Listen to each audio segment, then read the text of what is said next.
Good morning and welcome to today's program. Why transition planning? We'll cover real-life examples of successful exits and simple actionable steps. This event is brought to you by the Pacific Northwest Defense Coalition and Acumen Executive Search. First, we want to confirm that all of you joining us can see the screen and hear okay. Just type yes in the question field if you're all set. Great. Thank you so much.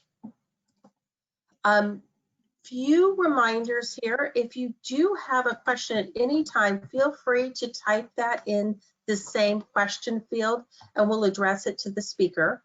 Or you can feel free to raise your hand on the webinar dashboard and we'll unmute you during the Q&A session to address your question directly to the speaker.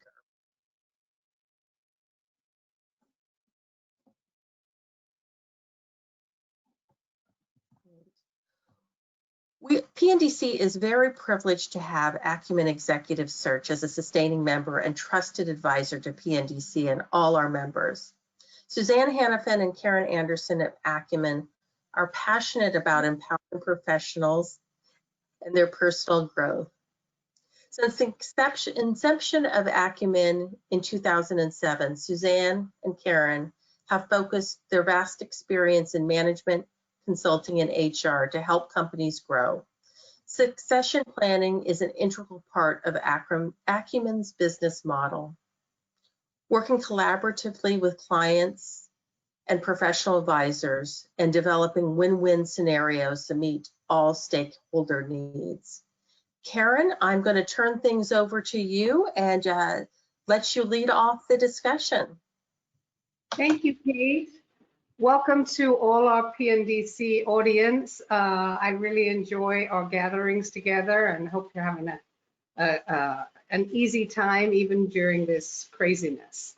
We're all virtually coming to you, and I am very pleased to introduce our team. I'm joined today by Suzanne, of course, partner at Acumen, and then, of course, Randy Moe and Nick Blanco. And Nick is the managing director with Concilium Wealth Advisory and has over 20 years of working with business owners and large institutions. Nick acts as a collaborative, independent advocate with business owners and their families who require highly specialized and comprehensive financial advisory services.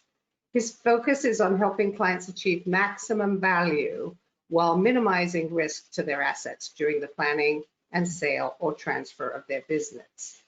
Nick is a chartered financial analyst and a certified exit planner. He holds an MBA in finance from the Marshall School of Business at the University of Southern California and a BBA in marketing from Loyola Marymount University. And of course, I'm pleased to introduce Randy Moe, who is actually on the board of AUVSI. Many of you may know him. Randy is a president of Orca Capital, Inc., a Portland-based boutique investment bank that advises companies as they sell or buy businesses. Transaction values range from 15 million to 450 million, and over his 20-plus year career, Mr. Moe has completed over 50 transactions worth more than 11 billion. Wow. Recent clients include companies from the technology, food and beverage, and of course the manufacturing and business services, including distribution sectors.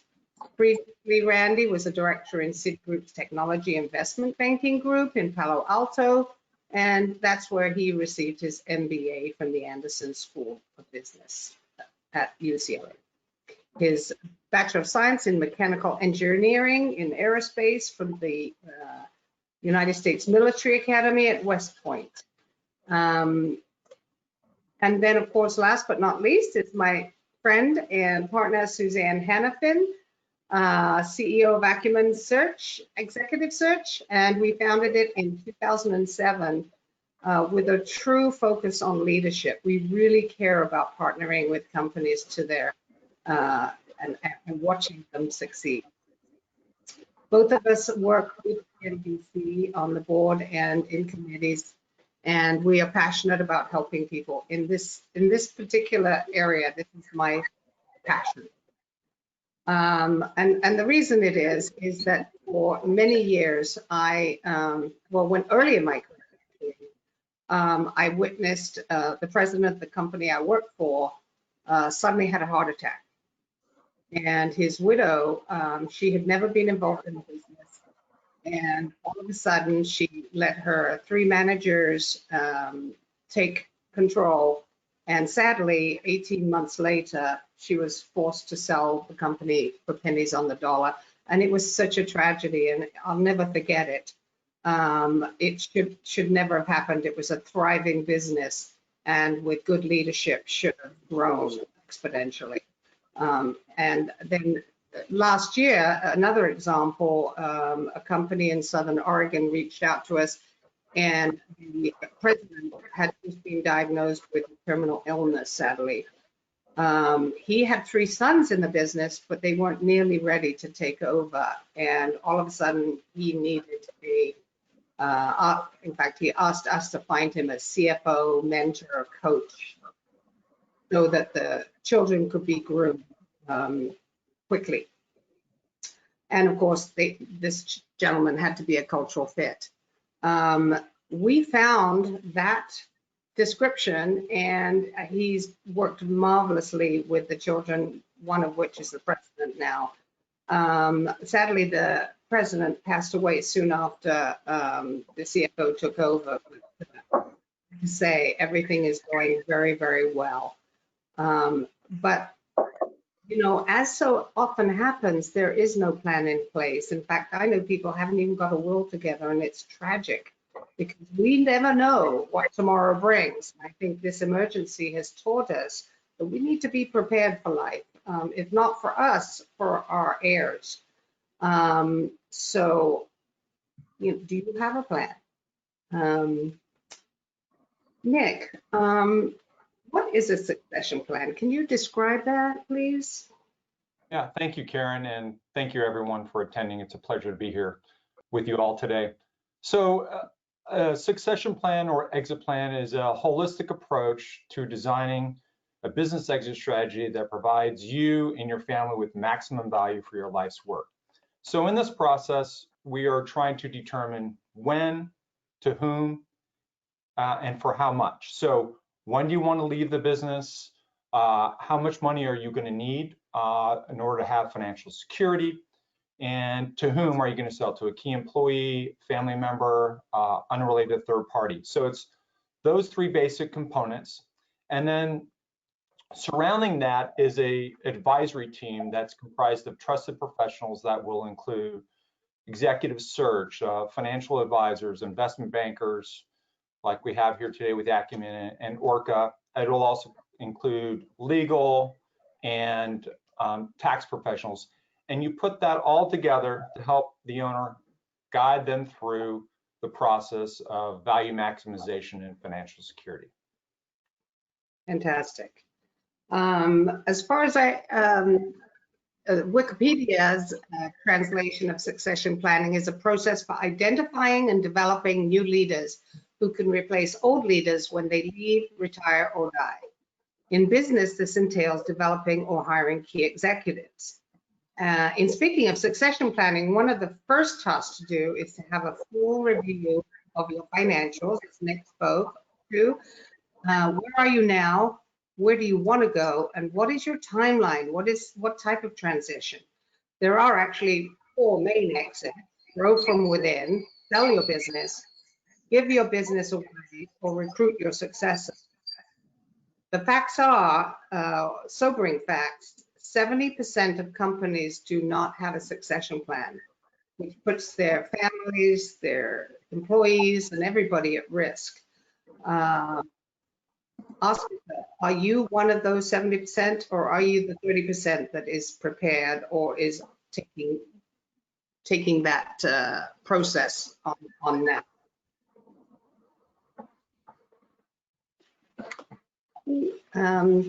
So, you know, this is very important stuff.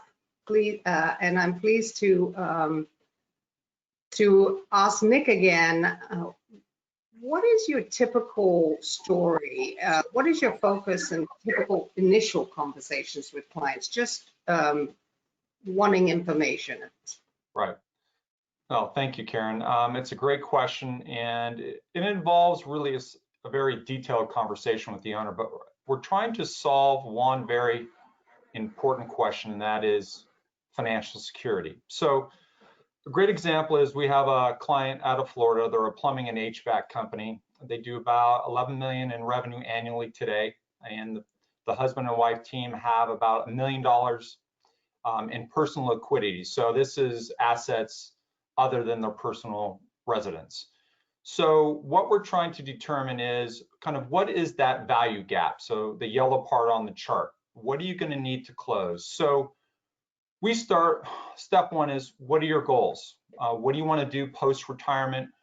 What does that mean? You know, simple questions like travel, vacation homes. Are you going to need to take care of elderly parents? Are your kids old, or are they self-sufficient? So we'll calculate what that total need is, and we'll look at look at their goals, the financial needs, and then we'll sit down with them and do a comprehensive financial plan or their financial needs analysis. So this will look at the owner's entire estate. So we'll look at cash flows, we'll look at tax management strategies, just trying to figure out where things are going to, where there's going to be needs for cash going forward. So we model out from the point of today, which we start, till the point of retirement and then beyond for another 25, 30 years.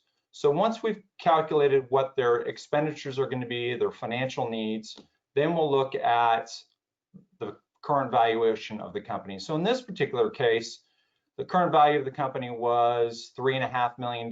We had a rough need of $10 million at retirement. So the $3.5 million plus the $1 million liquidity left them with about $5.5 million. So we implemented a plan, and we're currently executing that. And that plan actually includes growing the company to about 22 million in revenue.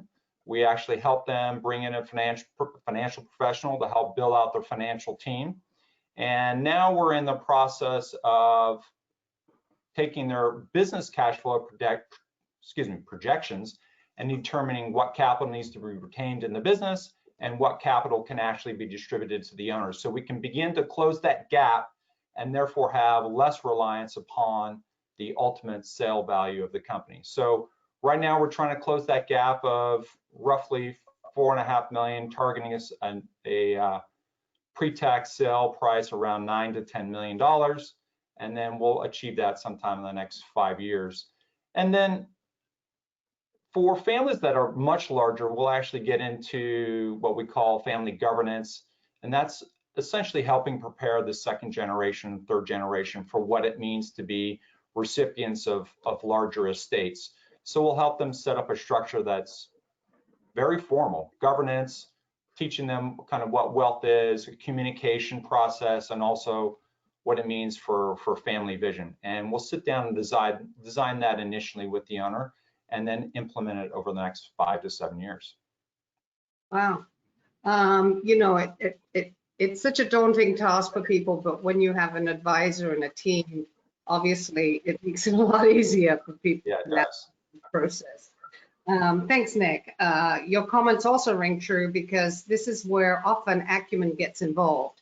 As part of the team, we're then tasked to find a CFO, maybe to clean up the financials, or director of operations to make sure that the best processes are in place, or indeed a CEO or president to start the process of collaboration with the incumbent president to make sure all those that knowledge is not lost.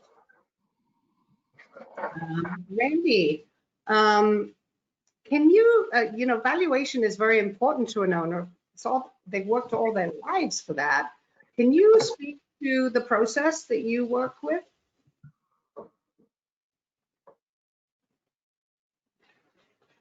Did we lose Randy? No, thank you, Karen. Thank you, everyone, for being here. Yeah, valuation is critical.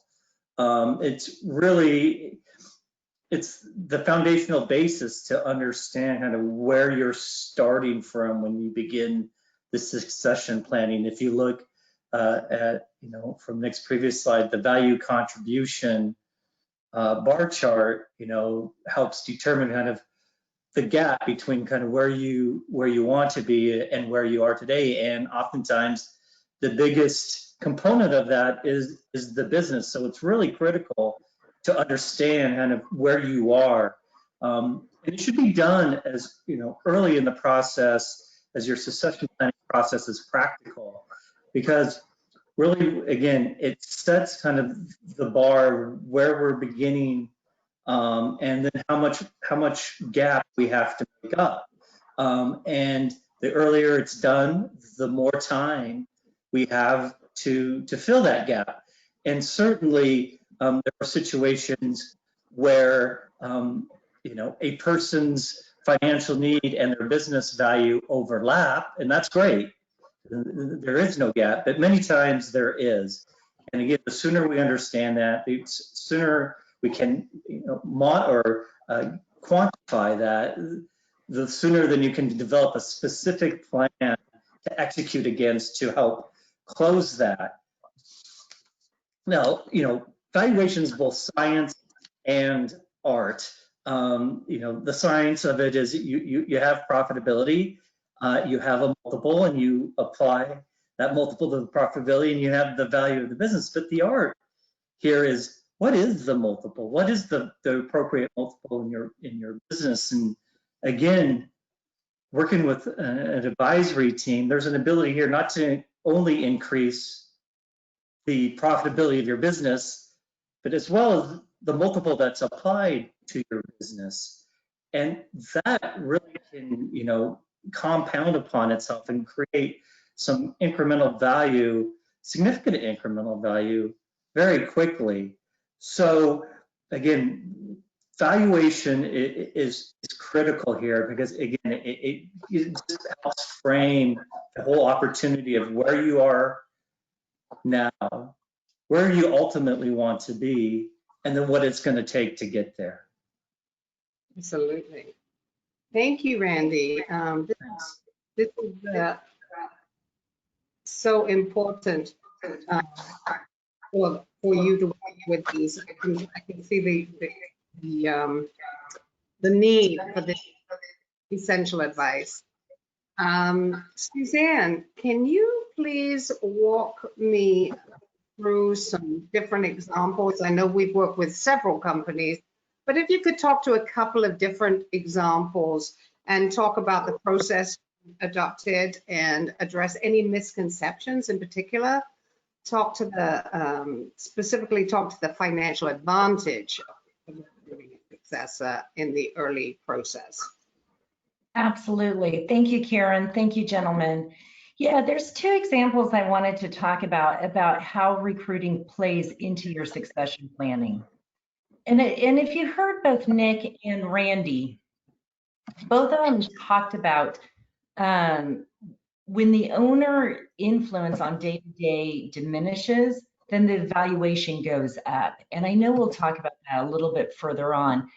And you brought up in your examples, Karen, great examples of why this management bench is so important, whether it's mentoring for Gen 2 or next gen, or if it's to fix the financials to where they are GAAP compliant or what have you. So the two examples I wanted to talk about today is we worked with a $24 million distribution company here in Gresham, and the owner was in his mid 50s and really was one of those type of people that wanted to have a plan. So early on, he brought together acumen. We brought in an attorney, a financial advisor, and we really did a great job with the evaluation up front. So our goal was to go out and recruit for the COO. And the way that it was set up and the way it typically is set up is we'll bring in a leader, and that leader will work with the current owner for X amount of time. In this case, it was 4 years. I think typically today we're seeing between 2 and 5 years, and for this vesting period. And they set it up really unique, and I think they set it up the right way. And it was all about this team that we were able to bring in. But what they set up was a fund that half of the COO's bonus went into this fund. So at the end of the investing period, there's a large cash payout to the owner. The owner retained a portion of the organization to help fund his retirement for next 10 years. And here's how successful it was. When we got involved, 4 years ago, it was 24 million.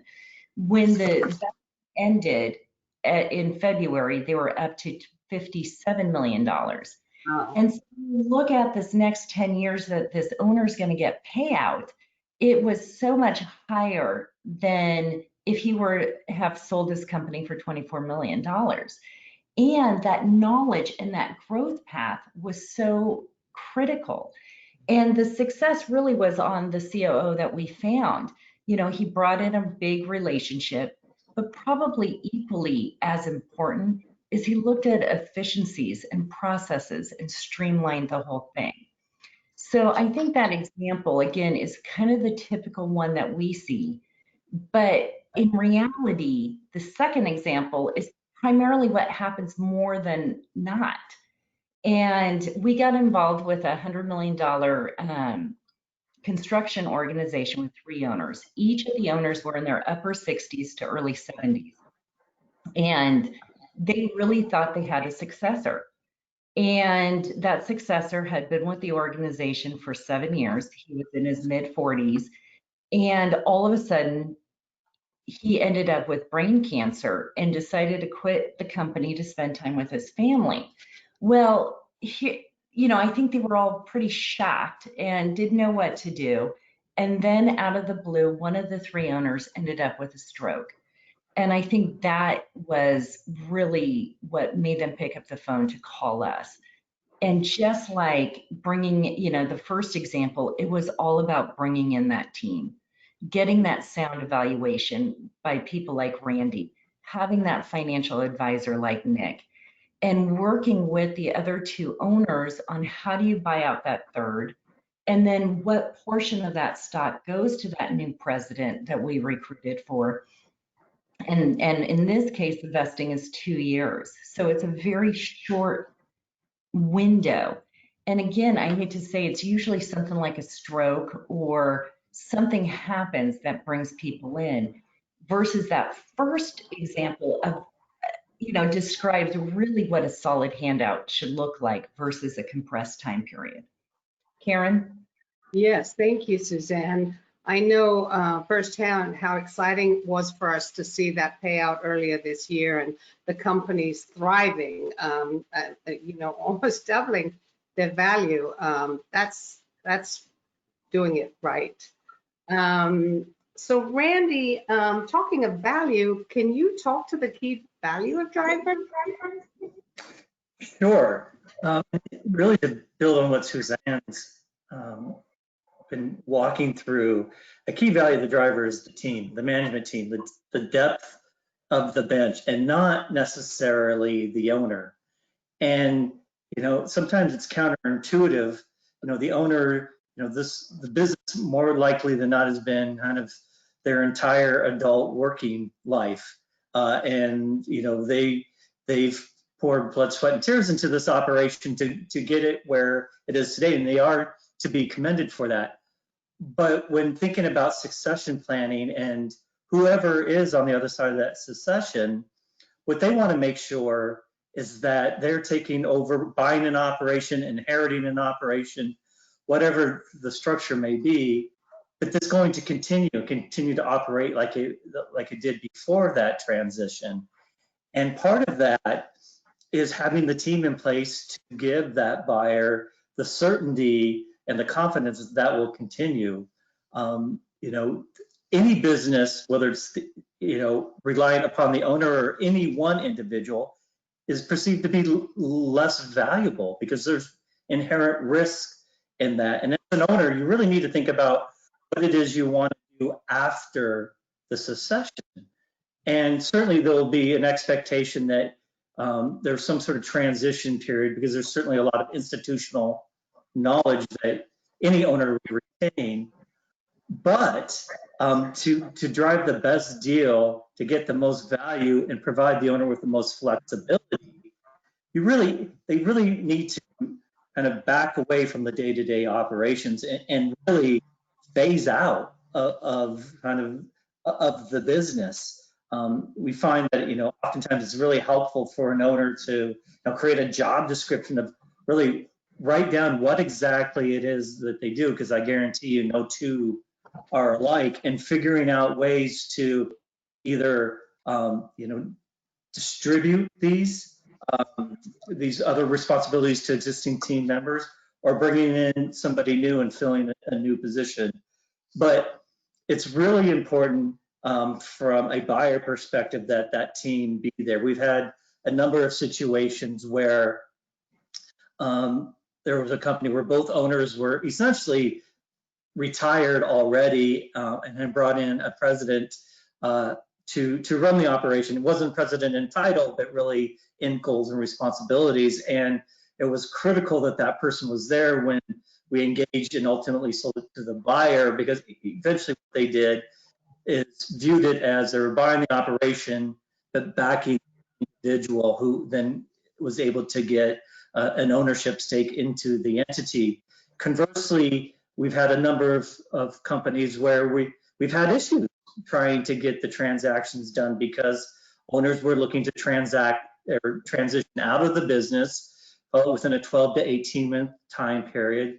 The buyers didn't have a team that they were looking to put into place there. They were really looking to back an existing team, and that team didn't exist. And so, you know, part of our process then would be to go out and fill that team prior to going to market, so that, again, we're presenting a fully functioning operation here that will continue even without the owner going forward. Right.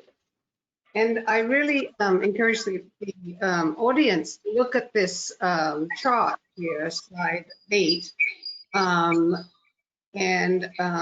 You know, I like the way you talk to these controls, strong financial controls, Randy. Can you talk to that? Yeah, and this is, I mean, if you look at the chart in total, I know each of us are going to talk about a couple of these, but, you know, looking at a business, and title of the chart's multiple expansion. So this is, you know, getting a higher multiple for your business. And really what you should do is look through a risk prism at your business, and really looking at all, you know, potential risk, actual risk, and, you know, maybe things that could become a risk. And, you know, anything that increases risk lowers value, and then anything that reduces risk increases value. So it's pretty intuitive there. But for example, you know, strong financial controls, what we talk about here, and it really captures a couple of things, is really understanding how your business makes money. And, you know, a lot of organizations don't. And when you do that, oftentimes you'll identify ways to increase the profitability. You'll be able to spot things that aren't going well more quickly and hopefully address those. But then also it gives the appearance of a much more professionally run organization. And certainly when a buyer comes in and they're looking at two businesses, one that has, you know, a really good comprehensive understanding of their operations and their systems, versus another who, you know, kind of just plays it by the seat, two entirely different value propositions. And so, again, looking at some of these, they all play on each other, but ultimately they all kind of combine to ideally reduce the actual and or perceived risk of a business. Thank you, Randy. Suzanne, you know, I know you've talked to strong management teams, discussed. Any comments on that? Absolutely, Karen. Thank you. Yeah, I think the key with all of this is you have these 10 functions that you as an owner can do to take steps. And I think it's the strong management team that gives you a lot of flexibility. Karen, you mentioned earlier that there's only 4 reasons to leave an organization or how you can do it. And with a strong management bench, it gives you options, whether it's to promote from within or to hire that external person. And it gives the owner that flexibility to work on their time frame and to get the most money, you know, out of their business, because like I think it was Randy who said, it's their blood, sweat, and tears have gone into it. Absolutely. Absolutely. Nick, can you, you know, the diverse customer base, you want to talk to that? Yeah, thank you, Karen. That's a great point. You know, there's when buyers are looking to purchase companies, customer diversification is a key criteria because it allows for stability in the business. So if you have a customer who's over 25% of revenue, or you have 3 customers that are roughly 50% of revenue, it would be a good positive action to go out and pursue customers that can help diversify the client base and reduce risk. Because if you have clients that are less than, your largest clients are less than 10% of revenue, that's going to do a lot for reducing risk and expanding the multiple of the business. Thank you, Nick. And then I look at proprietary products, and I always ask every client I speak with and meet with, what is your unique value proposition? To really think hard about that, because that's the essence of your business.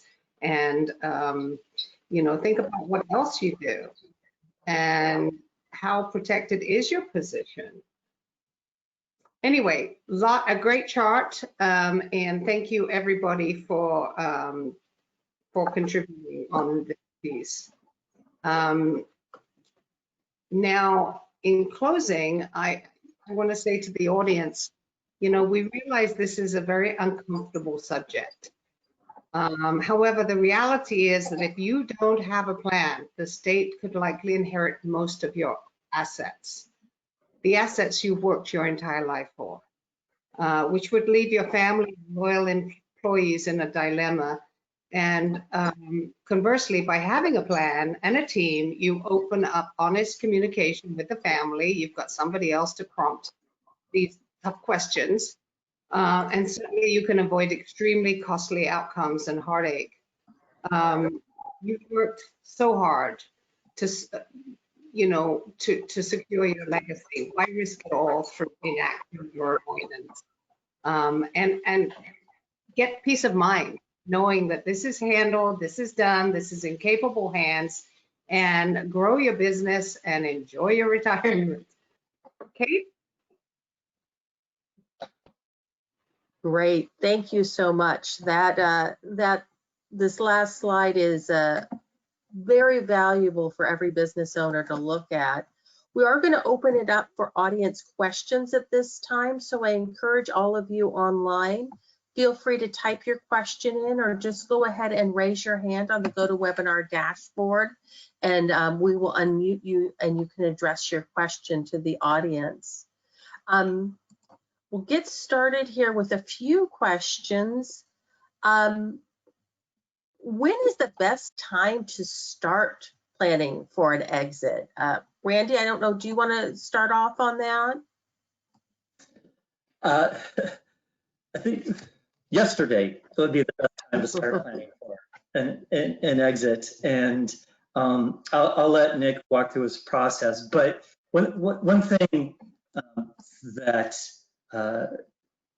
always comes up, you know, you like to think of planning as a linear event, and it really certainly never is. And whether it's a hiccup in the market, a hiccup in the business, a hiccup in the team, you know, things change. And so we're big believers in, I mean, it should be kind of constantly, at least in the back of your mind, because you certainly want to pick the time that you transition and not have that time, you know, thrust upon you. You want to choose it. And by preparing, you're going to put yourself in the best position in order to do that, to have control of when that occurs. But certainly, Nick gets much further into the weeds on this and can even give some greater detail. Thanks, Randy. I'll kind of add to that. Great commentary. You know, for us, when we end up talking to clients, we recommend they start at least 5 years in advance. And a lot of that, it boils down to hitting financial projections for the company and also getting and building a stable management team. So when we start out, you know, it's 6 months of kind of preparatory work and another 12 to 18 months of implementing portions of the plan. But it's all about eliminating dependency on the owner, which Randy had talked about earlier. Just as Suzanne talked about, it's bringing in the key leadership team and developing them, and then implementing strong accounting, eliminating customer concentration, making sure that you're ready when the market's ready. So not all businesses are in vogue at the same time, or not all market dynamics are favorable. So we want to make sure that whatever happens, you're already moving towards that goal of being ready, whether it be, say you have a 5-year plan, but the market's hot for your business and it's 3 years. You know, we're 3 years in the plan and the valuations are coming in and you're getting calls. We want to be ready so that when they do their due diligence, they know there's minimal risk and you've had control over the business. And that means we've achieved your financial security. So planning 5 years out in advance is the key. But hopefully what we're really doing is prepping in advance of timing the market appropriately. Absolutely. Great. Suzanne, did you have any comments you wanted to add? No, I think these two gentlemen stated it pretty well and clear. Yeah, one Great. thing I did appreciate is the time. We haven't talked about that, but by being prepared ahead of time, you can take advantage of when the market's hot. And I don't think a lot of people think about that, but that's worth considering. Yes, I think present times definitely drive home that point. Randy, this question is for you. Are you, how are you sure what your business is worth? That's that's a great question, because every business is unique, and you know, you certainly any client we've dealt with, you know, you have the situation where they heard of a friend, a golf buddy, a colleague, a cousin, somebody sold their business in 2 days for 10 times revenue with a index card. And that's certainly, I'm sure it's happened. It doesn't happen often. It hasn't happened to me. But I think working with the team, a team from one of the various disciplines that we talked about, is really critical to getting a good understanding of what your business is worth, because there's a couple of components there. One, there's what it's worth kind of on a standalone basis. There's what it's worth to a buyer, and not all buyers are equal, particularly strategic buyers that you may bring, you know, what you do or what you bring to the table may be certainly more valuable to certain buyers than to other buyers. And then there's the value that someone's willing to buy you. And oftentimes those don't overlap. So working with a team who does this for a living, knows what's the latest and greatest of what's going on in the market for your particular segment, industry, what companies with kind of your profile are selling for, who the buyer universe is, and kind of how active they are, all kind of meld together to give a certain sense of what your business could potentially be worth. And whenever we work with a new client, we'll do that analysis just to make sure that before going to market, we have our sense of what value is. Hopefully it aligns with our clients, and it has to align for us to go forward. Otherwise, there's no sense of going forward. But then getting into market and running a process, so you're talking to the most appropriate buyers, and you're talking to multiples of them, so that at the end of the day, we're not relying on one party's valuation, but we're counting on interest from multiple parties and using that interest to get the best possible value for the company. Great. Thank you. Any other comments? Yeah, Kate, I wanted to throw out, because we do this with a lot of our companies. I think their biggest question is, what happens if I hire somebody who's not a good fit? And here they've wasted their time and they need to start the process over again. And we like to tell our owners that really it's 4 key things. One is really know that fit and that culture alignment. As Karen put it, having you articulate your value proposition helps to mitigate that risk of not finding that right cultural fit. And it's also really critical to work with like a financial advisor, somebody to sit down and really help that owner set clear timelines, get in the right mental state so that they are able to turn over their responsibilities and to share that historical knowledge that everybody has been talking about. And number 2, it's really about hiring that good search firm. Not I'm not saying call Acumen, but whatever search firm you use will help you drill down into that culture and help that owner really understand where the gaps are on his team, where the need is again, whether it's mentoring second generation, whether it's to increase efficiencies. And then I would say 3, it's about bringing this big group of people together. Randy and Nick both have said multiple times, it's bringing that finance advisor, the evaluation, bringing in the attorney, the CPA. It's about putting all these pieces together. And so everybody's expectations are very clear up front. The owner is clear on evaluation, clear on vesting, and that's really the success.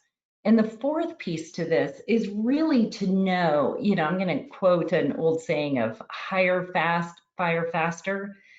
Companies and owners know within 4 to 6 weeks if they hired right. Any good search firm is going to have a replacement guarantee. And it's all about finding that good fit for that transition. So I just really wanted to bring that up. So thank you.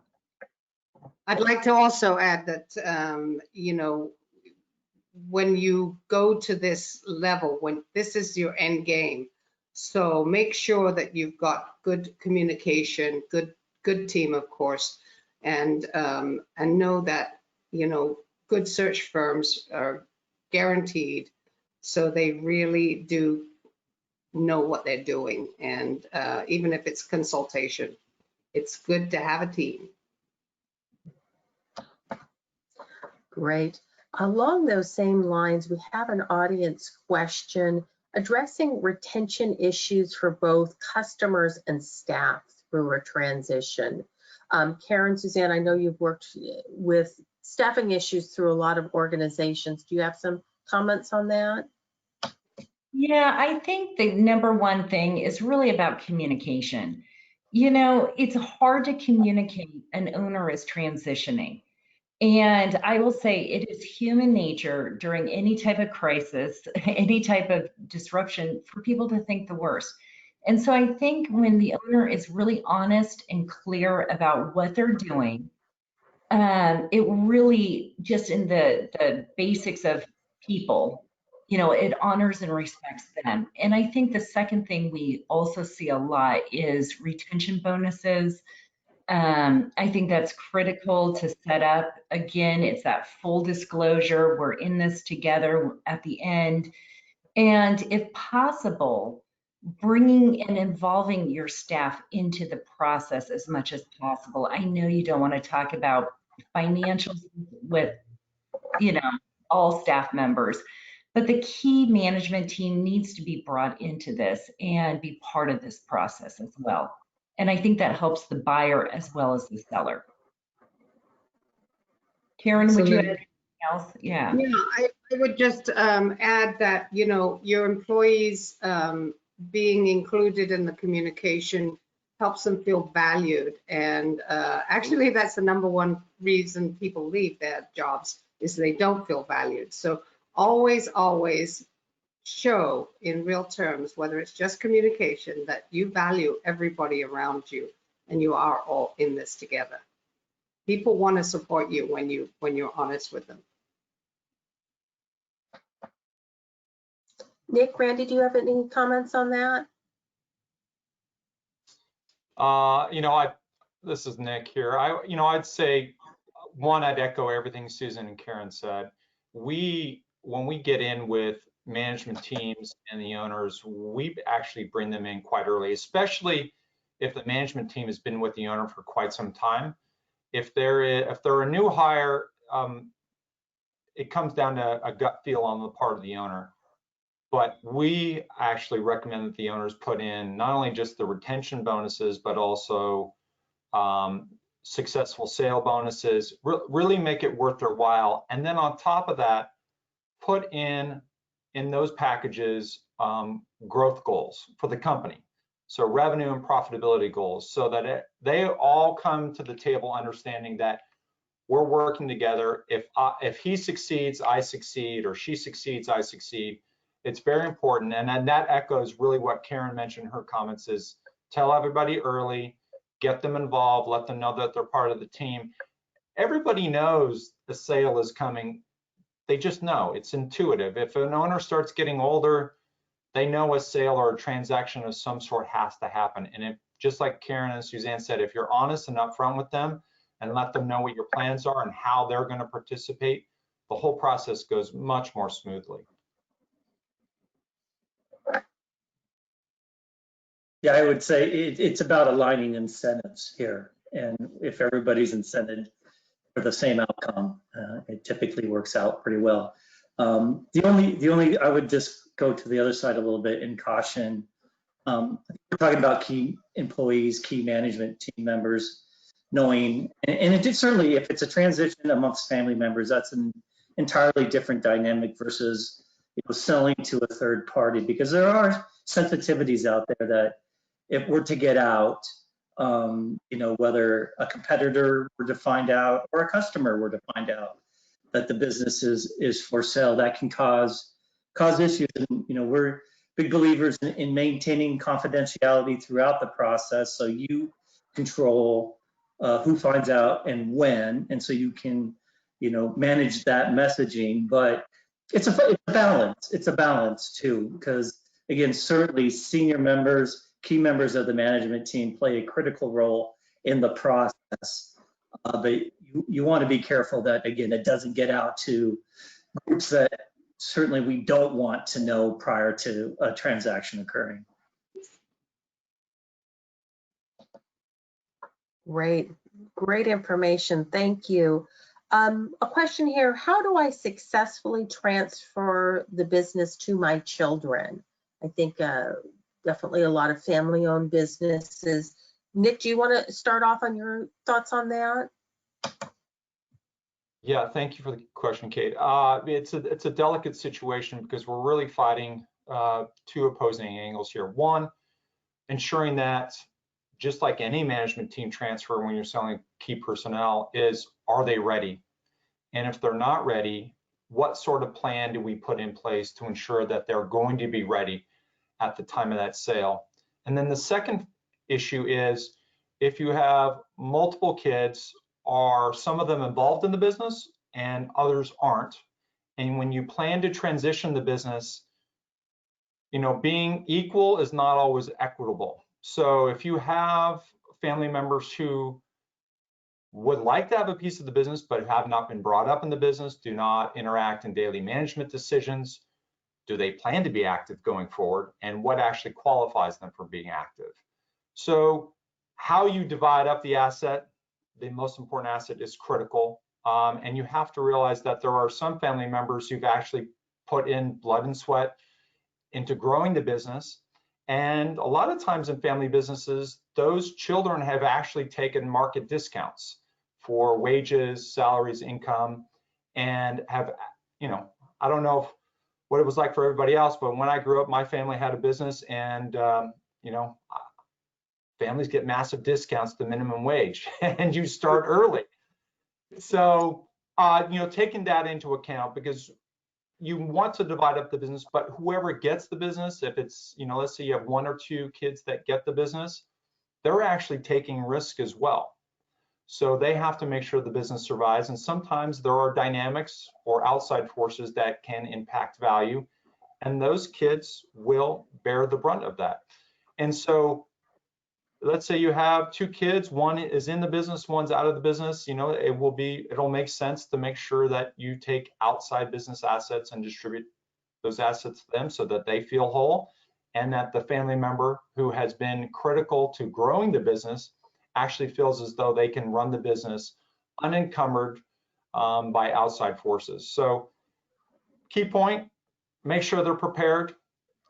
We actually state that if it's a family member who wants to work in the business, hopefully early on they spend a few years outside of the business working for someone else, understanding that mom and dad are actually running a business here, and you're not the child when you're inside the 4 walls of the organization, and that they prove themselves as having promotability and continual levels of improved responsibility. And there's a benefit to that, and that is when they come back into the business, they in fact bring outside expertise and experience that can help improve the organization and help it grow. Yes, I can talk to the fact that this is where you really want your estate planning attorney to be involved. Again, part of the team, because these things need to be hashed out and agreed on by everybody.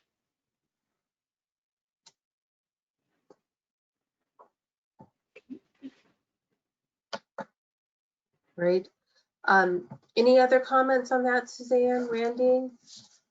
Yeah, well, speaking on Nick, we had the example last January, so a year ago, there was 3 kids involved in an organization, and and each of the 3 kids did not compete with each other when it came to what they did day to day. One was in accounting, one was in sales, and one was in service. And it was really interesting. The patriarch and decided to bring on, to increase the bench, bring on a COO to help mentor the kids and to start transferring his knowledge away, and same with the mom's knowledge away. And it was really interesting because soon into this process, it was not the eldest who was going to run the business. It became really apparent that it was the youngest. And I think it shocked the parents more than anything else, going, wow, son 3 really is stepping up and embracing this and is bringing this creativity, because as Nick said it, if that's all they know, it's really hard. But to have this external experience and then having a mentor, I think it's, no lose situation. It really helps transfers and guides the next gen.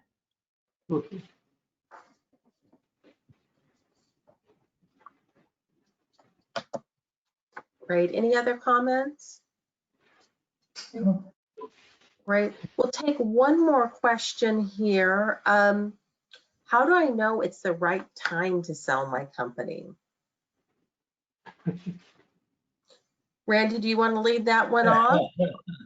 Yes, sure. So there's never the perfect time to sell the business. And there's certainly a number of things that are outside an owner's control that oftentimes dictate timing of the business, selling the business. Certainly the general macro environment from an economic perspective plays a key role. Within your particular industry, is it consolidating? Is there a lot of activity? Is it growing? Is it mature? And then certainly industry specific, company specific dynamics on, is your business growing? Are you continuing to get new customers? Are you kind of stagnating? And I think if you go back and you look at the slide where we had the 10 blocks and really looking at kind of some of the key drivers for business. And if you look through those and say, and compare your business to kind of what we're saying there, are you having, consistent financial performance? Do you have a deep management team? Do you have GAAP, financial statements? I think you'll be as good as the company can be. The company will never be perfect. There's no perfect businesses out there. So we'll lay that right now. But you can get your businesses in good a shape as possible. And again, ideally, then the broader macro environment, helps with that, provides you a tailwind. But you want to be in the market. You want to be able to tell a story, right? You want to have a narrative that you're getting these new customers, or you're going to this new space, or you've had consistent performance, whatever it may be. You want to be able to tell a positive story that then gives the buyer confidence that not only that's going to continue, but there's opportunity for them to then go forward. You want a situation. You don't want every last dollar out of your business. Our viewpoint is a win-win is when our client gets a really good price, a fair price for their business, but the buyer also has upside. And so they're excited upon closing. We're excited upon closing. But to try to time the market, it's like buying a stock. You'll be precisely wrong. But when you feel as though you have a story to tell, and it's a compelling story, that's when we would recommend being in the market. Great. Any other comments on that? Yeah, this is Nick. I would just add to that, all things being equal and everything being very true, what Randy said is when you're sure that you're going to achieve financial security and you're in a position to actually enjoy retirement. So not only just having the market dynamics being ready, not just only having the company ready, but ensuring that you're emotionally ready, and that when you actually step out of the business, you actually have the resources that you need to enjoy whatever that next phase of life, and hopefully that's some sort of growth. You're on some sort of personal growth trajectory, putting that in there. I mean, that's one of the big things we talk about is, what do you want to do post a transaction? You can only travel, which is pretty hard to do these days, or play golf for so long. And, we need to make sure that we have those pieces put in place. So financial security and just making sure you're emotionally ready is what I would add to Randy's comments. Yeah, very wise. And be prepared. I mean, if you're not prepared, you're not going to be able to execute when you have that ideal time to sell your business, when buyers are excited, when the profits are high, when the market's good. That's not going to serve you if you're not ready. So preparation is the key. Great, great. Well, Karen, I'll turn things back over to you for some closing comments. Absolutely.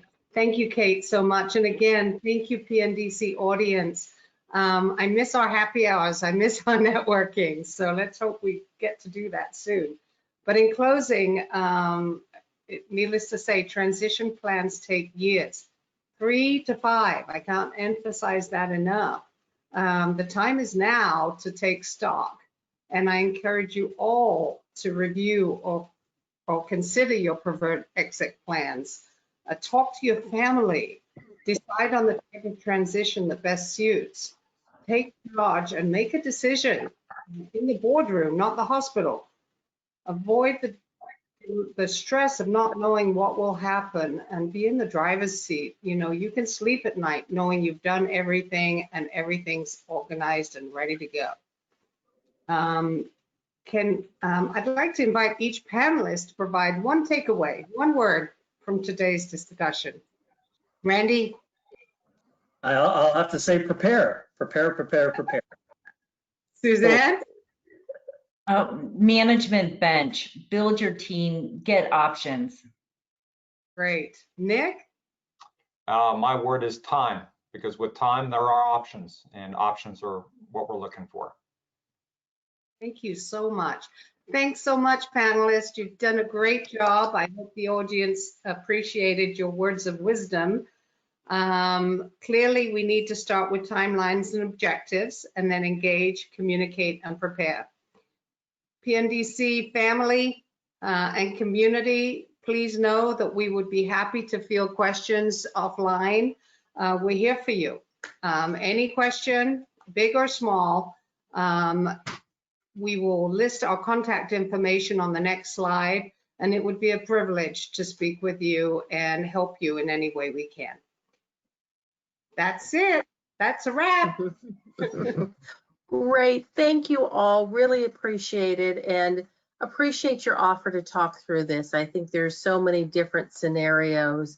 It is an opportunity to have a conversation, and as you said, start planning.